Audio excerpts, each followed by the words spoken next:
Hey, happy day. I got a story for you that's just, I don't know, ridiculously profound.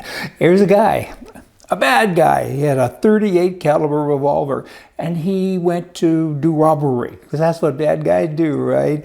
And he pulled it out and it failed to fire at his intended victim during this holdup. It was in Long Beach, California, and his name was James Elliott. So then he did it again, and a third time, and it failed to fire. So then he did something that can only inspire wonder.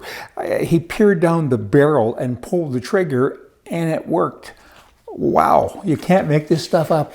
Boy, oh boy. Throne speech in Canada, it was a few weeks ago. I couldn't bring myself to talk about it before now. I mean, I had to have a rest. I looked at that and I thought, good grief, what is that? I mean, what is he saying? I mean, to say you're not impressed would be an understatement. The speech had 6,783 words, and not one single word mentioned the most important sector of the Canadian economy, which of course is the resource sector, not one word.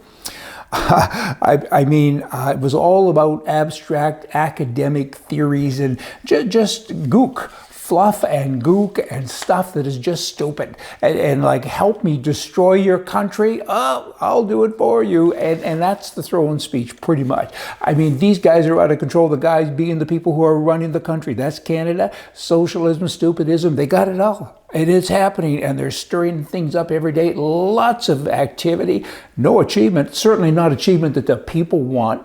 I mean, they're the lowest, I think, number in history with regard to people that voted for them, again, them being the liberal nuts. I think it was 32 or 33% of the entire population, and half of them were probably stoned on the marijuana that was legal. Blah, blah, blah. You got all that? The Trudeau Liberals. You know what? Recently, just to kind of show what they're about, I guess, they posted a job application. This was like during the COVID, like a week ago. They posted the job application for a storyteller, a position that can pay up to a very handsome $96,461 a year. Where do they get these numbers from? 461. You know, they're seeking individuals to tell a story about what the government is doing. I just told you what they're doing. Oh, I guess I'm going to get a check in the mail for $96,461 because I said they're useless, they're bad, they're destroying the entire nation. I mean, thousands and thousands of people in every little center, millions of people nationally are looking for jobs. They have been out for several months. They can't pay mortgages, and they're living on subsidies and credit cards and lines of credit. And this ridiculous job application, it shows up. I mean, really? Is that all you got to do, you guys? And you want me to write or somebody to tell you what you're doing? Clearly, you don't know what you're doing. Here's a copy of the ad, which I had to print off because I found it astounding as well, because it kind of looks like some kid did it.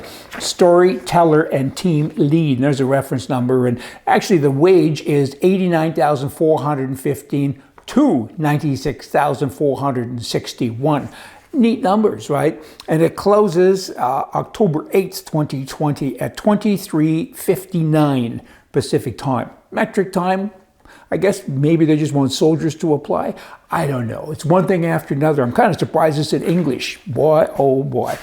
They keep walking among us. Washington Post. There's crazy people there too. The president was just recently released, I guess, and taken away from the hospital with this COVID. And he said, I'm going back to work. I will be leaving the great Walter Reed Medical Center today, and I feel really good. Don't be afraid of COVID. Don't let it dominate your life. We have developed under the Trump administration. This guy, I mean, he blows the horn, right? But that's okay. Horns need to be blown. If you don't do it, who's going to do it? And he says, we got some really, really good drugs and knowledge. I feel better than I did 20 years ago. Washington Post columnist Jennifer Rubin, she blasted the medical team, like there's dozens of them, I think, medical team at the Walter Reed National Hospital, and said, you people said that he's going to return to the White House. You're irresponsible. He's a menace, and anyone around him is also a menace. Any doctor who publicly endorses this insanity needs to lose their license. And Walter Reed should be defunded, coming from a communist goof. Of course it should be defunded, and of course they should lose their license because it's not something you want to hear, right? You don't like what Trump does. You don't like anything that the right does. You're just being yourself. In Texas, this happened a while ago, but I found it kind of interesting. Lance Armstrong, he was a famous cyclist and he won all kinds of races and monies and cha-cha-cha. And one day he was caught doing the dope stuff, right?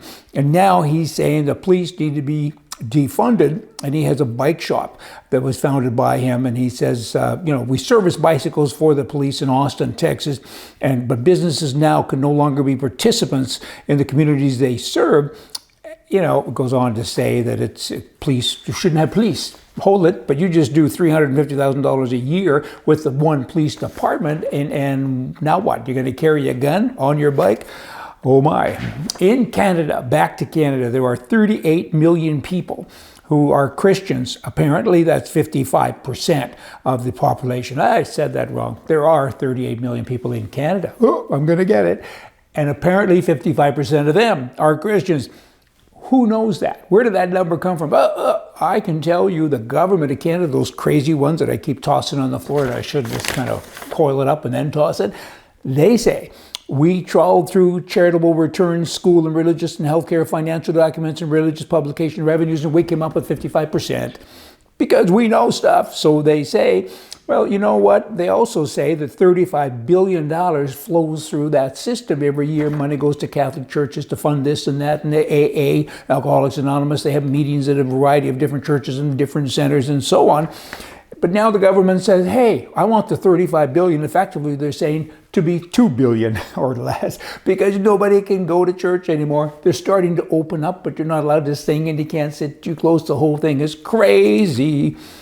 But I've already called them crazy, haven't I? You come back tomorrow and I'm going to tell you again that they're crazy because I don't think they'll get over it overnight. Hey, y'all come back. See ya.